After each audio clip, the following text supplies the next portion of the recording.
Last month on the Tim Ferriss podcast, I heard a story that really got my attention. Charlie, the founder of Charisma on Command, shared how one simple change transformed his business. Not a new product, not a marketing campaign, just a name change. Here's what happened. Charlie was teaching social skills online and he named it Kickass Academy. Great content, decent following, but there was something wrong. Because every time Charlie told someone about Kickass Academy, they thought it was a martial arts school. Charlie had invested in a marketing course by Eben Pagan. Now, if you haven't heard of Eben Pagan, you're not the only one. I'll soon share something fascinating about him in this video. According to Pagan, the name of your company is the most important marketing decision you'll ever make. So now what can Charlie rename his Kickass Academy to? Well, he followed the advice of Pagan and went for Charisma on Command. And the results were instant. Just with the rebrand, he told Tim Ferriss every metric of engagement was up. We started converting much better. There was more interest.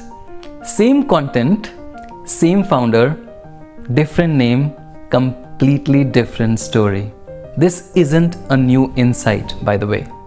In 1927, two brothers running a small tire shop in Ontario understood the same principle. Instead of sticking with their local garage name, they chose something bigger. Canadian Tire. When asked why, one brother said simply, "It sounded big."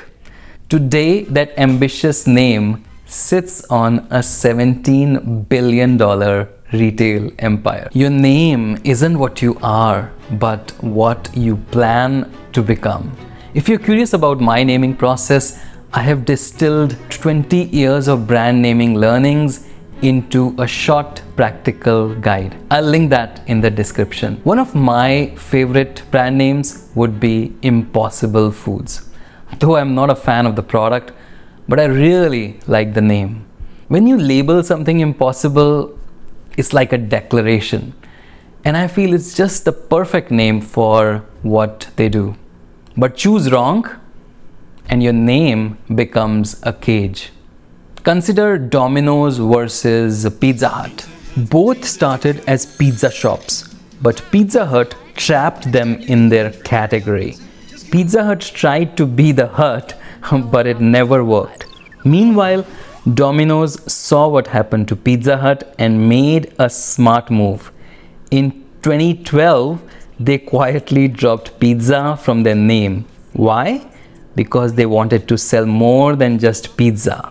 The podcast episode really made me curious about this Eben Pagan dude. Tim Ferriss called him a smart fella. But if he's so smart about naming, why stick with Eben Pagan? Turns out he didn't. So I've got a weird name, Eben Pagan. I wanted a name that wasn't that weird of a name. It wasn't to hide behind anything. It's truly just because I have a weird name. And because I wanted to have a name that was a better marketing name. I spent a long time creating the name David DeAngelo. He went from unknown to an industry leader by becoming David DeAngelo. He wrote Double Your Dating and built a dating advice empire worth tens of millions. David DeAngelo, Double Your Dating. Listen to that name. David DeAngelo, Double Your Dating. David DeAngelo, Double Your Dating. Genius. Look, thousands of businesses start every single day. Most of them would disappear within months. Not because their products are bad or because their founders don't hustle, but there is just so much noise out there.